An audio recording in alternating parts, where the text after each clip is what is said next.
Welcome to Breaking Par with Bernard Sheridan, the golf instruction podcast that helps you take control of your game. Now, here's your host, the founder of Par Breakers Golf Academy and certified Golf Channel Swing Fix instructor, Bernard Sheridan.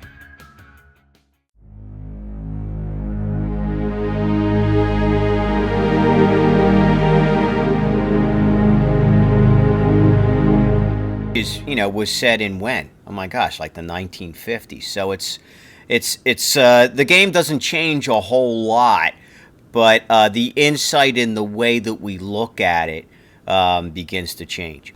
So speaking of Ben Hogan and Tour, who was one of the top Tour players, you play in some Tour events on the LPGA yourself. So when you do that, what is the series of things that you go through to prepare for an event, and how do you mentally get prepared, and how do you get prepared physically?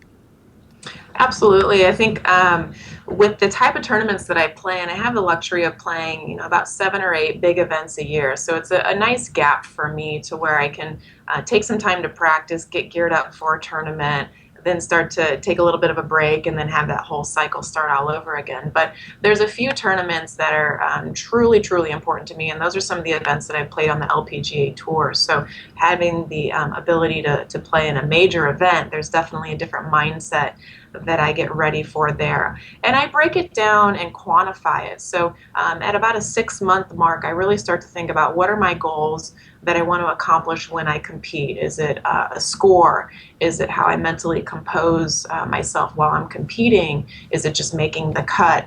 And so being specific about what my goals are and identifying those at about a 6-month mark is where I begin. And then I'm able to customize my practice. So how many times a week do I want to practice? How many times do I want to play? And then breaking that down into numbers and quantifying that.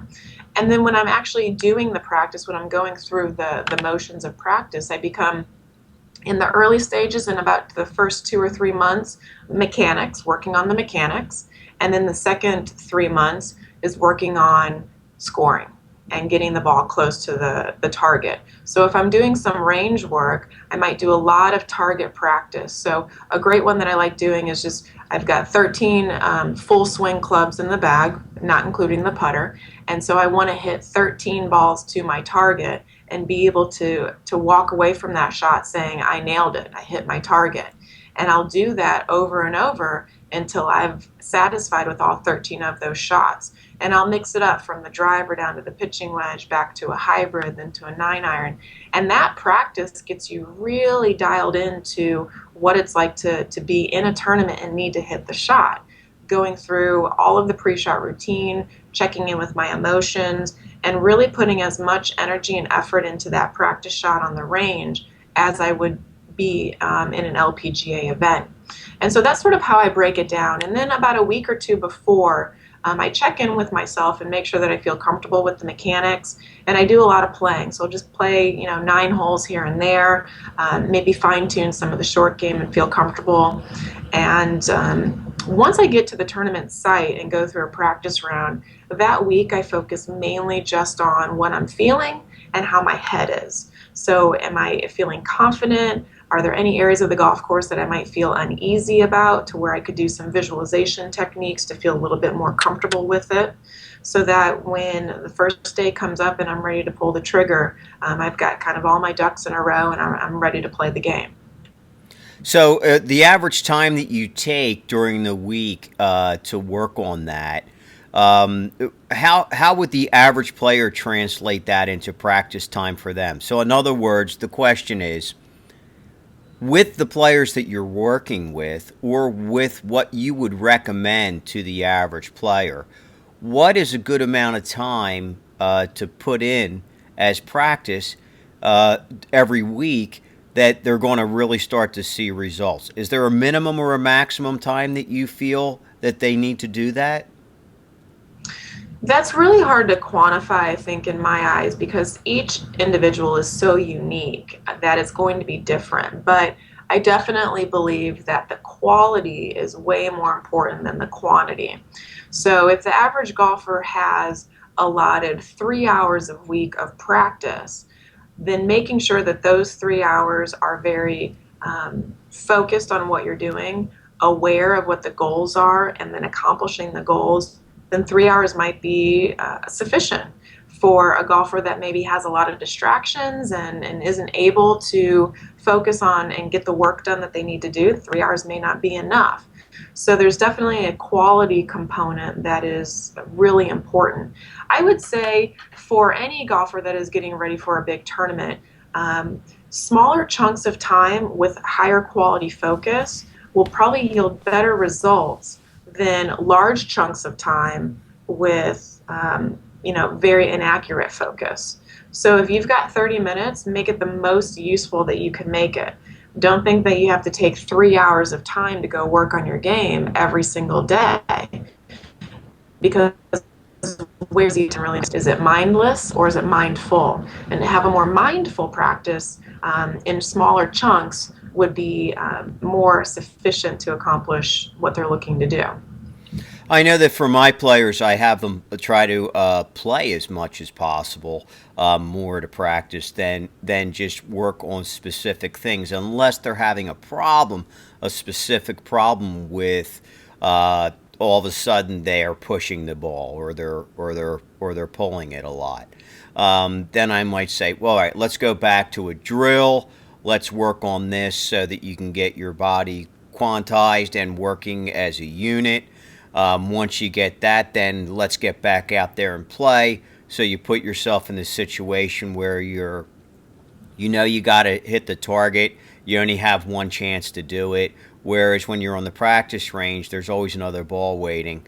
And so I find that a lot of players, and I guess it's just because the way I feel about myself and the way that I practice, that essentially that helps them get more focused on target and what they have to do, and in a real world situation as to what they have to do when they're practicing. Mm-hmm. Certainly, there's definitely a great framework that you can build for students to go to when they start getting off path, and how to correct it, and going back to drills, and then getting back onto the golf course as soon as possible. I find that a lot of golfers, when their swing is not ready, playing golf is frustrating. Yeah. It can really start to create some bad scripts going on in the mind, and it can really create some bad feelings. And so being able to balance that, and that's where we as instructors come in. Okay, now's a great time for you to play. Now's a great time for you to head to the range, or get away from the golf course and do this stuff at home.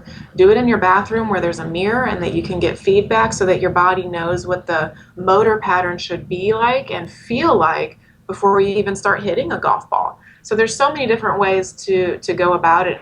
And I think that part of our as instructors is to help determine what's best for the student for them. Are they going to be better off playing more? Are they going to be better off doing some range work or getting away from the course and doing it at Sure. home? Sure. So with those players that feel that frustration, do you suggest that they walk away? Because I know that sometimes people try to work through that frustration, and sometimes it just makes it worse. So what's your take on that? My take is when you start getting frustrated, your brain basically gets hijacked, and the body that you want to perform, the muscles that you want to perform, they're just not going to do it. So to step away, and whether it's for a couple of minutes, whether it's for a day, however long the individual feels that they need to, get out of that frustrated state and get into a state that's a little bit more neutral so that you can decide, how am I going to fix this? What am I going to do differently? And how am I going to change this? I particularly do it if I'm hitting golf balls and I hit more than a few offline and I'm starting to feel that frustration. I'll switch to something else because I want to get my brain and my feeling out of that emotional state that's not conducive to hitting a ball flight that I want. And I'll go to something that brings me back a little bit more to neutral, something a little bit more baseline, or to where I feel confident in. So working through frustration, in some sports that might work. Something that is a little bit more gross motor functioning, like if you were playing football, you could just hit harder, you could just run faster. Doesn't necessarily work in golf. And so my take is to take a step away and get your brain into a different emotional state. so that you can think clearer and that your muscles can react better. And they can do that just essentially from taking a break, yes, and just not thinking about it for a few minutes, just thinking about something else. Right. So let's say you're hitting shots on the driving range and you're just so frustrated with the driver. Go pull 3 balls out of your bag and go putt for 5 minutes. Set the alarm on your phone and go putt for 5 minutes. Take a swig of water, say hi to a friend, maybe check your text messages, and then go back at it. So what you're doing is you're taking your brain from this heightened, hijacked state, if you will, and you're just switching gears. You're switching gears so it can work a little bit better, change your attention to something else, and then come back to it. And that can be done in the course of 5 minutes. Now, do you incorporate any fitness type things with your students on a regular basis, or do you have someone else take care of that for you? Because I know that some instructors they'll do also do things or give fitness type exercises or stretching type exercises, and then there's others who will say, "Hey, here's our fitness guy or here's our fitness gal who's going to work with you." And I want you to set up an appointment with them and, to get that stuff taken care of. Okay.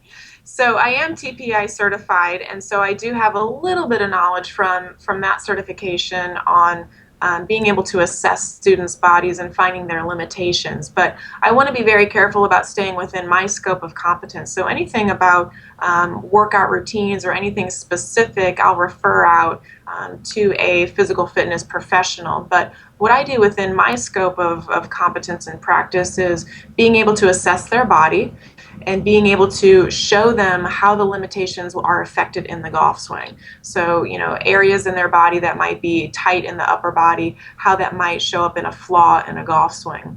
One thing that I do find that a lot of golfers don't do is warm-up routines, stretching routines. And so I have created sort of my own stretching routine that I've used throughout the course of my collegiate and my professional playing experience that I sort of pass on to my students and explain why these areas need to be stretched out or at least warmed up in some sort of fashion before you start hitting golf balls. So with the little bit of knowledge that I do have in that area, I do try to pass on to my students. So as you go to play, are you doing a lot of these same things? Like when you're getting ready, are you doing a lot of stretching and a lot of things to get prepared, the same exact things that you use with your students? Or do you do things a little bit differently, or is pretty much the same as what you're passing along to your students? Yeah, pretty much everything that I pass on to my students, they'll see me doing on the range if I'm competing in a tournament. So the exact warm-up routine that I might utilize, I'll show them all the different pieces and then allow them to choose what pieces they want to incorporate into their own routine. But if you were to watch me as an observer on the range, everything that I pretty much preach is what I'll implement and do for my warm-up routine as well. Great, great. Well, look, it was wonderful having you on the show. We're kind of coming to the end of our time now. So what I would like to ask you is just a couple of things before we leave. The first one is, if you have one word of value that you would give the average player, and it's just one thing that you could tell them, what would that be? The thing that I would tell the average golfer, if they truly wanted to improve their golf game, is to keep it simple. And when I say keep it simple, everything from instruction to what you're doing.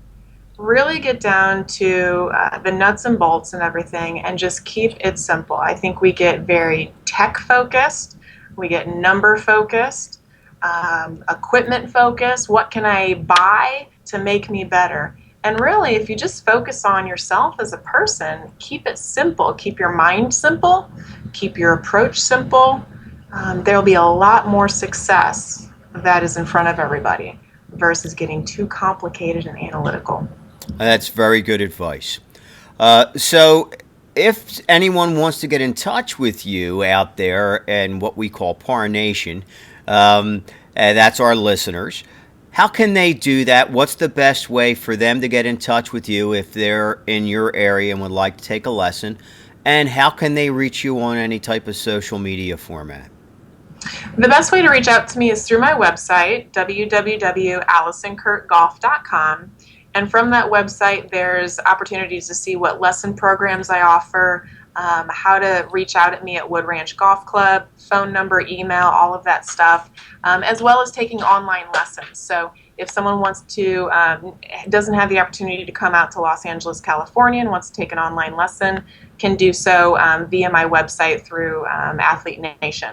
And so that's the best place to go. AlisonCurrtGolf.com has all of my social media links as well for Facebook and Twitter. Great. Well, look, it was wonderful having you on the show. Thanks so much for taking the time out of your busy schedule. Best of luck in your next event and in all the endeavors that you choose to chase after. Thanks so much, Bernard. I appreciate the opportunity. All right. Bye-bye. Take care.